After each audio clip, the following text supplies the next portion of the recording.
अस्सलाम वालेकुम नाज़रीन।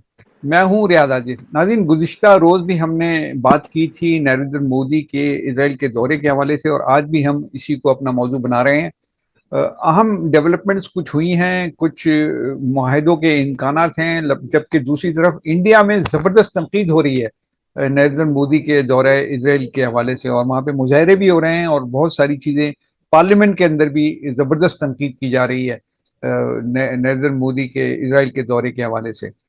तो ये इस पे बात करते हैं कि इतनी जबरदस्त तनकीद क्यों हो रही है। जाहिर है कि वो उनका जो मौकफ है वो तो ये कि जेनोसाइड किया है इसराइल ने, और वहां आप जाके तो उससे मुलाकातें कर रहे हैं और हैंडशेक कर रहे हैं। और दूसरी बात ये है कि नरेंद्र मोदी ने आज जो मुलाकात की इजरायली वजीर आजम नेतन्याहू से, तो उनकी वाइफ भी साथ थी, खातून अव्वल। तो उनका जो लिबास था वो उसी नारंगी कलर के रुमाल से मैच कर रहा था जो रुमाल नरेंद्र मोदी ने अपने कोट में लगाया हुआ था। तो ये महज इत्तेफाक है या ये कोई प्लानिंग है? और इस पे इसका इजहार भी किया गया है इसका कि आपने ये कलर इस्तेमाल किया है। उन्होंने कहा बहुत शुक्रिया आपका, बड़ी नवाजिश। तो इस तरह के जुमलों का एक्सचेंज भी हुआ है।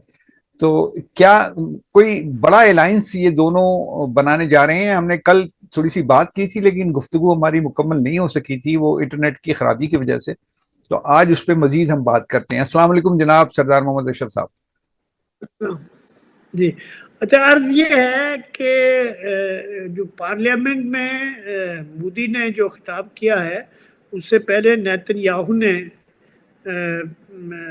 इजरायली केनेस के उससे खिताब किया। उनकी जो पार्लियामेंट है उससे खिताब किया, और उससे पहले नेतन्याहू ने भी किया। लेकिन नेतन्याहू के खिताब के दौरान जो है वो ओपोजिशन पार्टीज जो हैं वो छोड़ के चली गई और कहा कि भाई आपने चूंकि चीफ जस्टिस को या उसको नहीं बुलाया तो इसलिए हम तो बाद में मोदी की तकरीर के दौरान तो आ गए। लेकिन मोदी ने बहुत सारी बातें वहाँ की हैं। एक तो ये बात कही है कि इजराइल हमारा बहुत बहुत फ्रेंड है और दोस्त है और ये वो। लेकिन उसने कोई अलायंस की बात नहीं की। उसने ये कहा कि हमारे जो ताल्लुकात हैं वो करीबी हैं। अलायंस की बात मोदी ने अपनी तकरीर में नहीं की।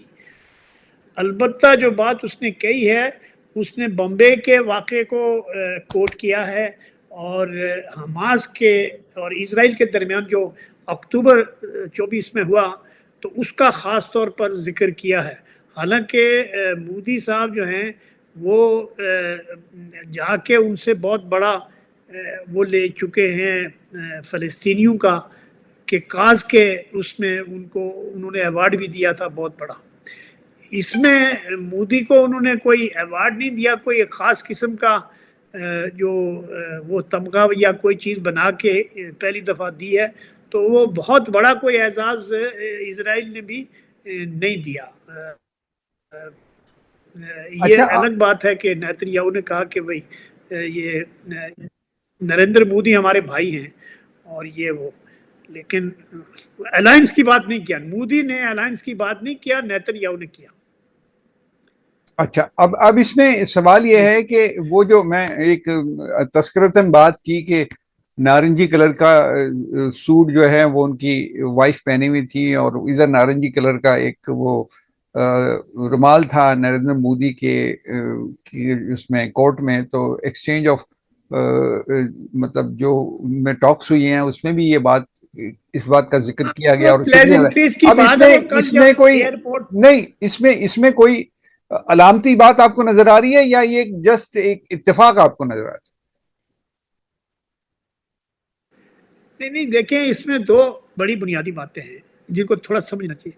नेतन्याहू अपने मुल्क में जबरदस्त आइसोलेशन का शिकार है, और उसके ऊपर सर के ऊपर सजा लटक रही है।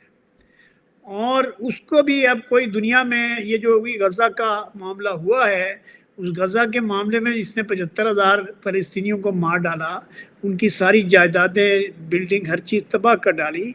तो उसके नतीजे में दुनिया में अब कम ही मुल्क ऐसे हैं कि जो इजराइल के साथ खड़े हैं।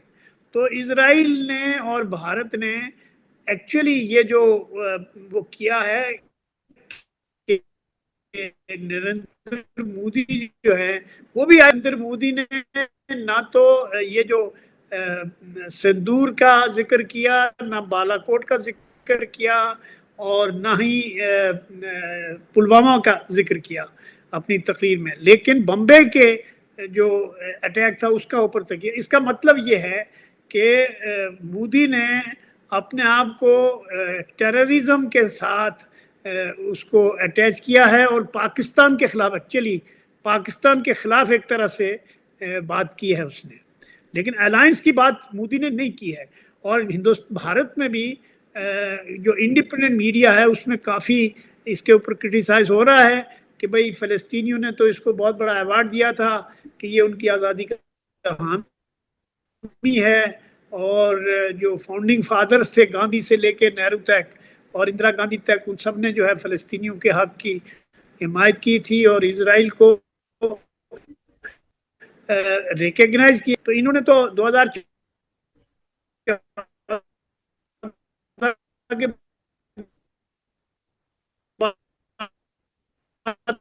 तो बहुत डेवलपमेंट हुई है, इसराइल के ये नज़दीक आए हैं। और जो दूसरी बात हुई है वो जासूसी का जो ऐप है वो भी दिया उसको। दूसरा ये है कि जो मकबूजा कश्मीर में जो कुछ भी कार्रवाइयाँ हुई हैं उसमें उसका जो पैटर्न है वो वही है जो नेतन्याहू का गजा के लोगों के साथ या फ़लस्तीन के लोगों के साथ है। तो इस तरह से ये दो हम ख्याल लोग हैं ना, दो लोग ऐसे हैं जो हम ख्याल लोग हैं। ये वो हिंदुत्व का वो है, और ये जो भी जुडाइज्म की बात करता है या वो अल्ट्रा राइट की बात करता है।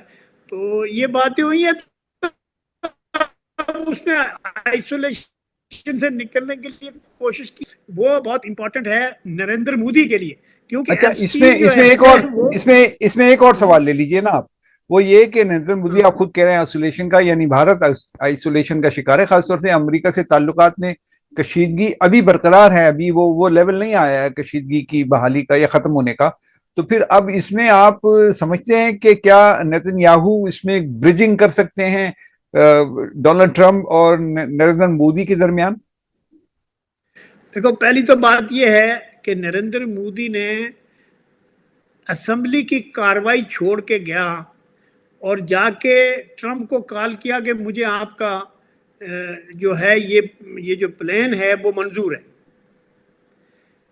जो भारत और अमेरिका के दरमियान जो एग्रीमेंट का फ्रेमवर्क है उसको इसने कबूल किया खुद, और ये जानते हुए किया कि अमेरिका में जो है वो supreme court, American supreme court में हेयरिंग चल रही है, और जिसमें बाद में 2 दिन बाद ही सुप्रीम कोर्ट ने कहा कि ये उसको ट्रंप को जो है कानूनी हक नहीं है और वो ऐसा कर नहीं सकता। ये टैक्सेशन बगैर पार्लियामेंट की मंजूरी के, कांग्रेस की मंजूरी के बगैर ये टैरिफ नहीं लगा सकता।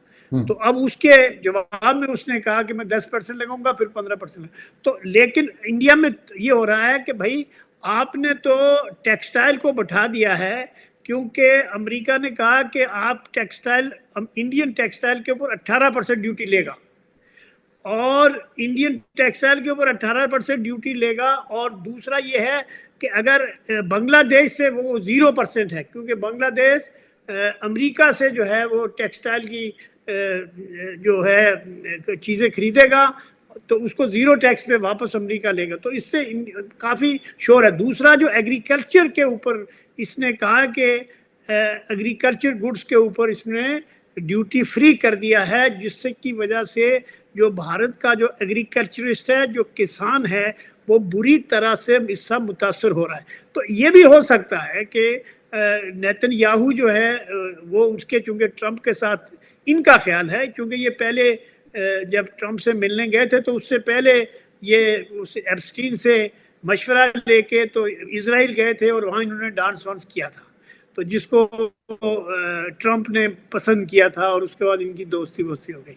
तो अब ये हो सकता है कि एक तो ये एप्स्टीन वाली फाइलें अभी निकली 30,000 के करीब या 35,000 के करीब पेजेस जो हैं वो अभी तक जो है वो उसमें है, और 35 लाख जो सर, है 35 वो लाख इजरायली एजेंट था। हाँ, 35 लाख पे वो फाइल। 35 लाख, हम्म, 30-35 लाख या। हम्म, तो एप्स्टीन जो है और उसकी जो गर्लफ्रेंड थी, वो दोनों इसराइल की मोसाद के खास नुमाइंदे थे।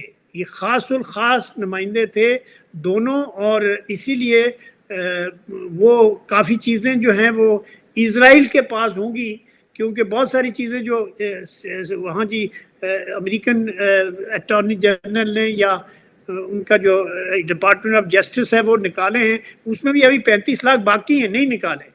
तो अब ये शायद ये इनको घबराहट हो रही है, क्योंकि इसका इनका एक वजीर भी और वो जो बिजनेसमैन है वो भी इन्वॉल्व है, और वो प्रॉपरली निगोशिएशन करता रहा है, और वो जो वजीर है वो इनका करीब तरीन वजीर है। तो इसलिए मुझे तो ऐसा लगता है कि उसने कोशिश की कि थोड़ी सिफारिश कराए ट्रंप को कि मेरे साथ थोड़ी हमदर्दी करें, मैं मुश्किल में हूँ।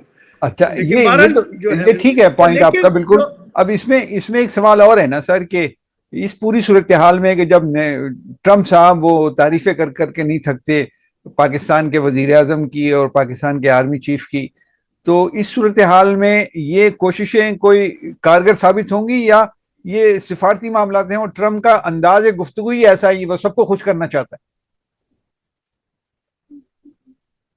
नहीं नहीं, हम देखो वो कहते हैं कि वो एक ऐसा वो जो है मिसाइल है, है ट्रम्प?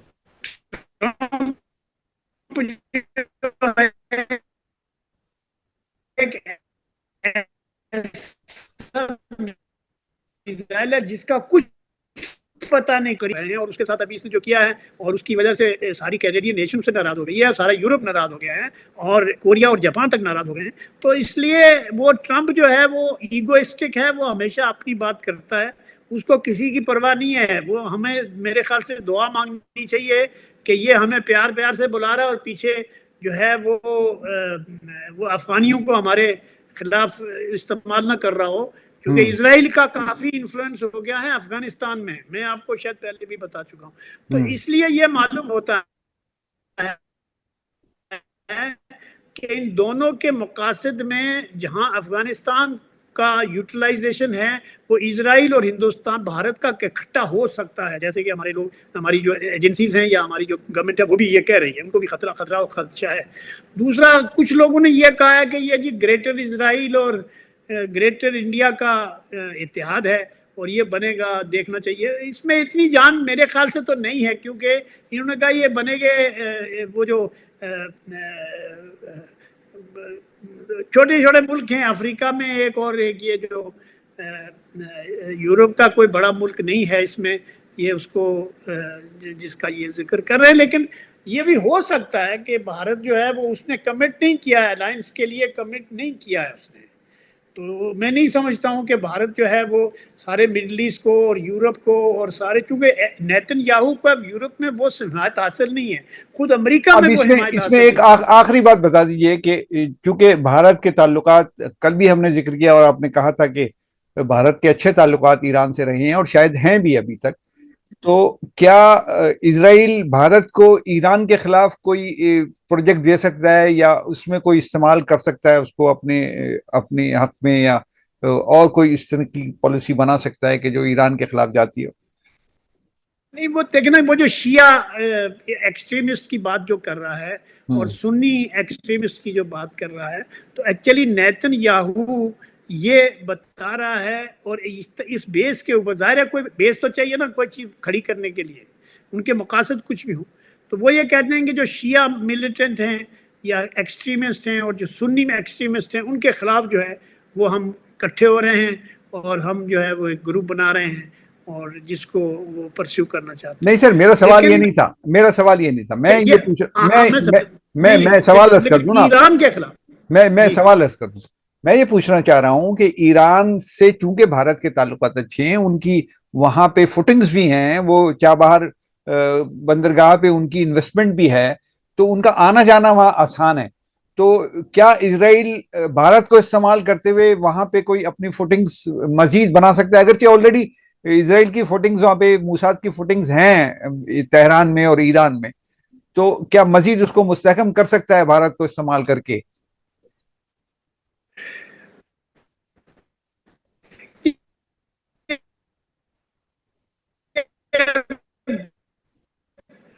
भारत से ज्यादा ईरान में जो भारत की लोग हैं और कतर में जो भारतीय लोग रहे हैं उनके ऊपर भी इस तरह के इल्जाम आए हैं।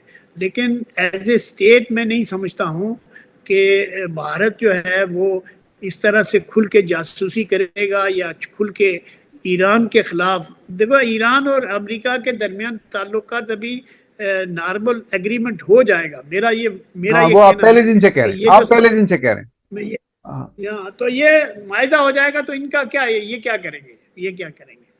वो तो जब मायदा उनका हो जाएगा, क्योंकि ईरान को जरूरत है अपनी इक्तिसादी मामलात को ठीक करने के लिए, सियासी मामलात को ठीक करने के लिए स्टेट के करने उस आइसोलेशन से निकलना पड़ेगा ना। तो उसके लिए जरूरी है। और अब इजराइल के अंदर भी दमखम नहीं है लड़ने का, जो बेशक बात करते हैं। इसने जो डिफाइन कुछ अलायंस किए हैं, जो ड्रोन्स वगैरह, उनका जो गोल्डन डोम है वो उसकी टेक्नोलॉजी ये ले रहे हैं, और भी कुछ ना कुछ टेक्नोलॉजी ये जो AI की है उसके अंदर वो तावन करना चाहते हैं। तो करें, वो इसमें क्या है, इसमें क्या है? मेरे ख्याल से इतना कोई बड़ा इशू नहीं है एज फार एज ये खामखा हम, चूंकि भारत के हमारे लिए मुश्किल होता है कि भारत को हम बर्दाश्त कर सकें, लेकिन हमें, भारत एक बड़ा मुल्क है, हम उसके पड़ोसी हैं और हमें कोशिश करनी चाहिए कि भारत को डिसएंगेज करें, और ताकि वो हमारे खिलाफ जो है वो यूज होना बंद हो। देखिए ना, डायरेक्ट तो लड़ाई हो नहीं रही है, ये थ्रू प्रॉक्सीज हो रही है। तो वो भारत जो है वो बलूचिस्तान में और KPK में और इधर उधर जो इस वक्त धमाके हो रहे हैं उसमें भी भारत की तरफ उंगलियां उठ रही हैं। क्या है कि ये उंगलियां तो उठ रही हैं, हालांकि रूस ने कह दिया है कि अफगानी 23,000 जो है वो ट्रेंड जो है लोग उनके पास हैं। तो ये इसलिए मैं नहीं समझता हूँ कि ये, लेकिन कोलैबोरेशन हो सकता है अफगानियों का और अफगानियों के साथ भारत का, और भारत का और इजराइल का अफगानियों के मामले में। और ये अफगान जो बागराम का एयरपोर्ट है उस, लेकिन पाकिस्तान को देखें, पाकिस्तान को अपनी पॉलिसी बहरहाल बदलनी पड़ेगी, क्योंकि अभी जो पाकिस्तान ने ये कहा कि ये गजा की उस पीस उसमें गए हैं, उसको मुसलमानों का नेटो वेटो तो कुछ नहीं है यार, मुसलमानों के पास क्या है, कुछ भी नहीं। ठीक है, बहुत शुक्रिया आपका, कर नहीं सकते। ठीक है, बहुत शुक्रिया आपका, आपने गुफ्तगू की। नाज़रीन, ये गुफ्तगू आपने सुन ली, मैं इजाजत चाहता हूँ। अल्लाह हाफ़िज़। ओके जी, thank you very much sir. Okay जी, अल्लाह हाफ़िज़। मैं आपसे थोड़ी देर में बात करता हूँ, आपसे थोड़ा। मैं ठीक है, ओके।